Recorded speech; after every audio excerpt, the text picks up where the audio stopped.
ઉમરપાડામાં આવેલી આદર્શ નિવાસી હોસ્ટેલમાં 14 વર્ષીય યશ્વી વસાવા નામની વિદ્યાર્થીની બેભાન હાલતમાં મળી આવી હતી।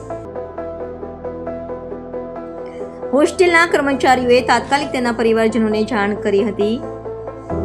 પરિવારજનો હોસ્ટેલ પર દોડી આવ્યા હતા અને વિદ્યાર્થીનીને તાત્કાલિક સારવાર માટે હોસ્પિટલ લઈ ગયા હતા। જોકે સારવાર દરમિયાન વિદ્યાર્થીનીનું દુઃખદ અવસાન થયું હતું। આ ઘટનાથી પરિવારજનોમાં ભારે આઘાત લાગ્યો છે। તેઓ હોસ્ટેલ પર ગંભીર આક્ષેપો કરી રહ્યા છે। ચાલો સાંભળીએ પરિવારજનો શું કહી રહ્યા છે। સંગીતા છોકરીનું શું નામ? યશ્વીબેન અશ્વિનભાઈ। છોકરીને માથું દુખતું હતું, પછી બેવસ પડી ગઈ એમ કરીને કહેતા હતા હોસ્ટેલ વાળા। કઈ હોસ્ટેલમાં ભણે છે ને ત્યાં? આદર્શમાં ક્યાં ઉમરપાડા આવ્યું? તમને શું જાણ થઈ હોસ્ટેલવાળા? હોસ્ટેલ વાળા તમારી છોકરી બેવસ છે ને અહીંયા આવો કરીને બોલાવી અમને। પછી શું કર્યા? પછી અમે દવાખાને લઈ ગયેલા, પછી બાઇક પર લઈ ગયેલા, પછી ઉમરપાડા સરકારીમાં પછી સારવાર આપી ત્યારે માંડવી લોહીથી આપ્યું, પછી માંડવીથી બારડોલી આવ્યા, બારડોલીથી અહીંયા લઈ આવ્યા। અહીંયા શું કીધું ડોક્ટરે? 35,000 બારડોલી ભોયરા। શું લાગે છે આમાં હોસ્ટેલવાળા તમને કઈ કહ્યું છે? શું વાત છે? હોસ્ટેલ વાળા કોઈ કર્યું જ હે મારા છોકરીના। મને તો લાગતું જ હે મારા છોકરીના બહુ ગાહ પોયડા છે, આદરાન બહુ વાગેલું જેવું છે। મને તેવું લાગે કોઈ માર્યું હોય એવું લાગે। કયા સ્કૂલમાં ભણે છે ને કેટલામાં ભણે છે? 9માં ભણે છે। શું નામ છે સ્કૂલનું? સ્કૂલે આદર્શ ક્યાં આવ્યું? ઉમરપાડા।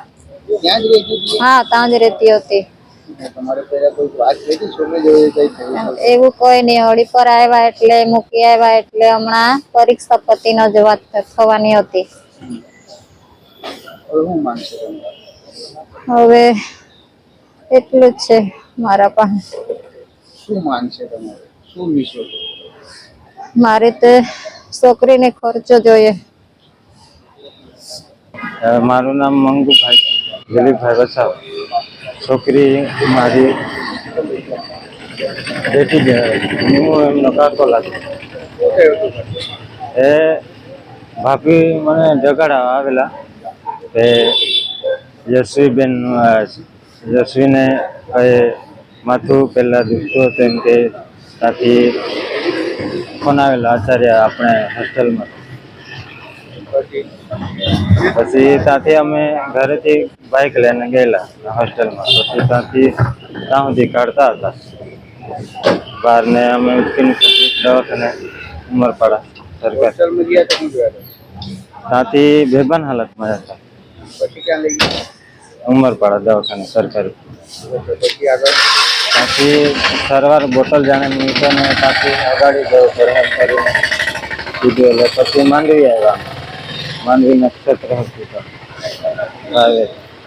પછી શું થઈ? અહીંયા લાવ્યા તો શું કીધું? તે એમના પેલું મગજનું એમ કરાવે આપણે શું તે કરાવવું પડે એમ કરીને બારડોલી મૂકી જાય। પછી ડૉક્ટરે તો બારડોલી આવ્યા ને કીધું ખરું બચવાનો ચાન્સ ઓછો એમ કીધું। પછી સિવિલ આવ્યો તો અહીંયા કેવી રીતે લાવ્યો? 108માં અહીંયા આવ્યો તો શું કીધું ડોક્ટર?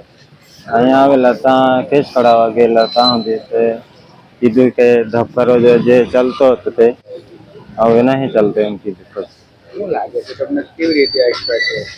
એવું તે લાગતું છે હોસ્ટેલમાં જ એવું થયું હોય, શું થયું હતું હોસ્ટેલમાં? કઈ મારામારી એવું થયું હોય કોણ માર્યું હતું? એ તો માહિતી નહીં મળે। કયો હોસ્ટેલમાં ભણે છે ને શું નામ છે? હોસ્ટેલનું નામ દુનિયા હોસ્ટેલનું નામ કઈ આદર્શ નિવાસી શાળા કન્યા ઉમરપાડા। આ સ્કૂલનું શું નામ છે?